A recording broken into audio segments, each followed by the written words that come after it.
अपूर्णावस्थेतल्या राम मंदिराला विरोध करत शंकराचार्यांनी सोहळ्याला न जाण्याचं जाहीर केल्यावर आता केंद्रीय मंत्री नारायण राणेंनी टीकास्त्र सोडलं। शंकराचार्यांचं हिंदू धर्मातलं योगदान काय असा सवाल राणेंनी उपस्थित केला। विरोधकांसह काही साधू महंतांनी मग राणेंवर टीका केली आहे। दरम्यान एका तासातच नारायण राणेंनी शंकराचार्यांवरील आपल्या विधानावर मग घुमजाव केलाय। शंकराचार्यांबद्दल मी तसं बोललोच नाही, पत्रकारांनी वेगळा अर्थ काढला असं स्पष्टीकरण राणेंनी केलं। उद्धव ठाकरेंनीही नारायण राणेंवर टीका केली आहे आणि भाजपने हिंदूंची माफी मागावी अशी मागणी देखील ठाकरेंनी केली आहे।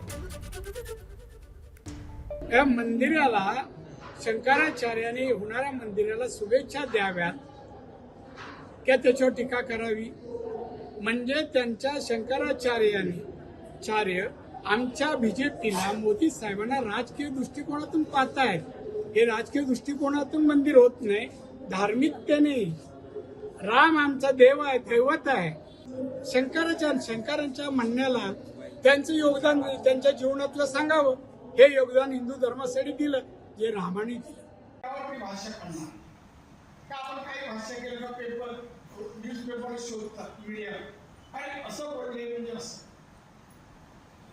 आता तिथे मी बोललो, मला विचारले तर बोलले मी बोलून भेटल्याशी मला बोलायचं नाही। बोला राम मंदिर म्हणताय, चार साधू असे म्हणाले, तुम्हाला काय बोललं ते म्हणाले, मोदींवर टीका केली। मोदींनी सांगितलं कोणी केलं नाही ते काम केलं ना, राम मंदिर बांधलं, कोणी नाही बांधलं आतापर्यंत, मोदींनी बांधलं ते काम मधुर आहे, अजून काय होईल योग्य वेळी। पण रामाची तर स्थापना होणार, अरे नसता करू नका, टीका करू नका, एवढंच माझं वाक्य। ते पण बरोबर राणे असे बोलले, आता जो वाद होणार, राणे वादाला कधीच घाबरत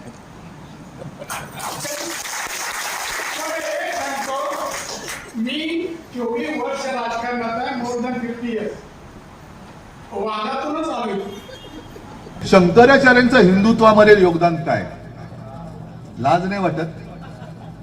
एक तर स्वतःचे फोटो छापताय, मोदी सरकारची गॅरंटी, शंकराचार्यांच्या बद्दल वेगळा एक आदर मान तुम्हाला राखायचा नका, हा भाग वेगळा असला तरी शंकराचार्यांचं हिंदुत्वामध्ये योगदान काय? आणि तुमच्याकडे आम्ही हिंदुत्वासाठी युती करू, त्यांचा मान सन्मान तुम्हाला ठेवता येत नसेल तर तुम्ही योगदान विचारताय काय? तुमची लायकी काय?